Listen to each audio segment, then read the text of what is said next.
You emerge into life from the warmth of your mother's body, born to breathe the heavy, humid air of the Amazon. Your mother leaves you the moment she pushes you out, seeing little difference between giving birth and relieving herself. You and your siblings scatter in every direction. The jungle doesn't care that you're new here. Still, you are a wonderful little brother, in your own way. At this moment, you're no more than 2 feet long, and honestly, you look kind of adorable. But to jaguars or even large birds, you're nothing more than an easy meal. Luckily, you know how to vanish into the river, merging with the brown, murky current, sliding unseen beneath the surface. It almost feels playful, but play soon turns into hunger, and hunger into instinct. Your senses, though still developing, are sharp enough to detect movement in the water. A small fish swims by, the perfect target. You freeze, letting the current carry you closer, closer. Then, snap! Your jaws close in a flash. Your first kill. A small victory, but a victory nonetheless. The first of many to come.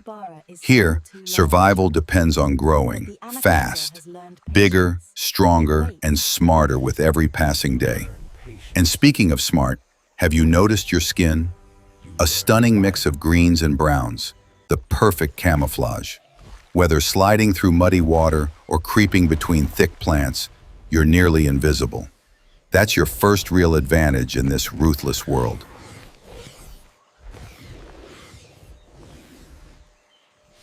You are now larger, faster, stronger.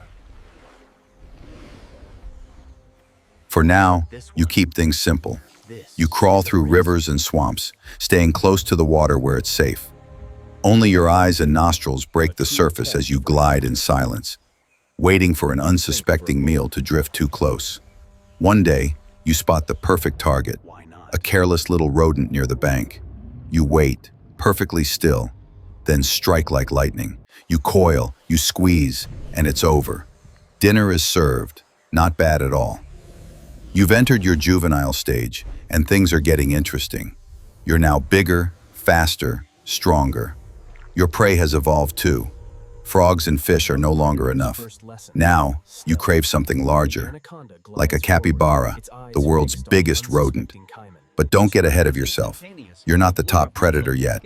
Jaguars, caimans, even other anacondas would gladly make a meal out of you if they could. You have to stay alert. Use your camouflage well. Wait, a caiman rests on the riverbank. Not a big one, perhaps a young male like you. It's risky, but maybe it's time to test yourself. Your first real challenge. You slip into the water, gliding silently toward the caiman. Your muscles tense, then strike. It's over before it begins. Your a victory. Some days, you will fail. first real taste of success as a true predator. But not every day is a victory. Sometimes you fail, like that time you tried to take down a capybara and got dragged halfway across the river before it escaped. Not your proudest moment, but at least no one saw that. Still, with every hunt, you grow. Larger, stronger, wiser. By the end of your youth, the jungle no longer feels so terrifying. There are still bigger hunters out there, yes, but you're climbing the food chain fast. You've mastered the art of hiding in plain sight, waiting for hours, days, even weeks. There, a group of capybaras grazing by the water. You sink low, only your eyes visible above the surface. You wait. Then suddenly, who's this intruder? Maybe not the best time for a meal. Better move on. You continue to learn, mastering your world and your place in it. Your camouflage now blends perfectly with the forest. Your sense of smell guides you through even the densest jungle. And your body, pure muscle. You're no longer a small anaconda. You're approaching adulthood. At over 15 feet long and still growing, you've become a force of nature. Small prey no longer satisfies you. You now hunt deer, wild pigs, even the occasional caiman. A slow, entwined dance is performed. The female carries your offspring, and after several months, she finds a secluded place to give birth. But as you grow, the jungle feels smaller. It's time to claim your own territory. You slither through dense forest, cross rivers, crawl over fallen logs and tangled roots. Days pass until you find it. A quiet riverbank, shaded by trees, your perfect domain. You mark it with your scent. This is home now, and with it comes the next chapter, mating. Life is no longer just about survival, it's about legacy. As the breeding season approaches, you catch the scent of a potential partner.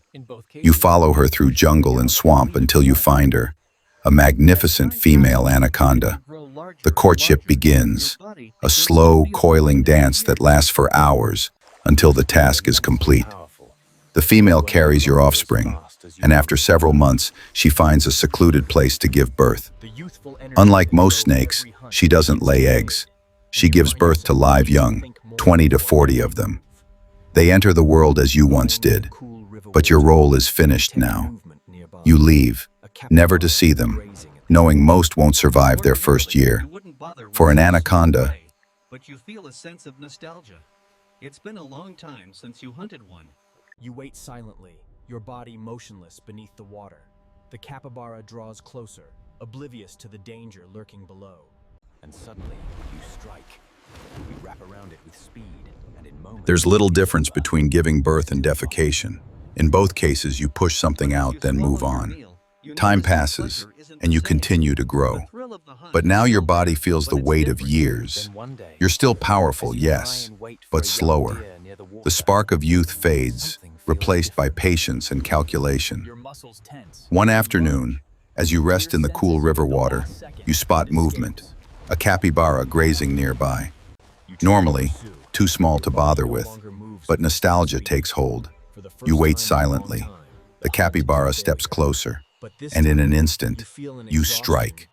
You coil, you squeeze, and it's over. You still got it. But as you swallow your meal, the thrill feels different now. The excitement of the hunt remains, but you've changed, matured, body and soul. Then one day, you lie in wait for a young deer near the water. Your muscles tense, you strike, but the deer senses you and bolts away. You chase, but your body no longer moves with the same speed.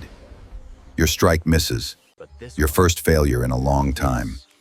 This time, the fatigue runs deep. The years have caught up.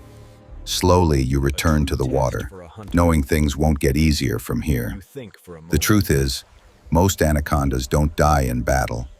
They die when they grow too slow, too tired. And when that time comes, the jungle welcomes them home once more.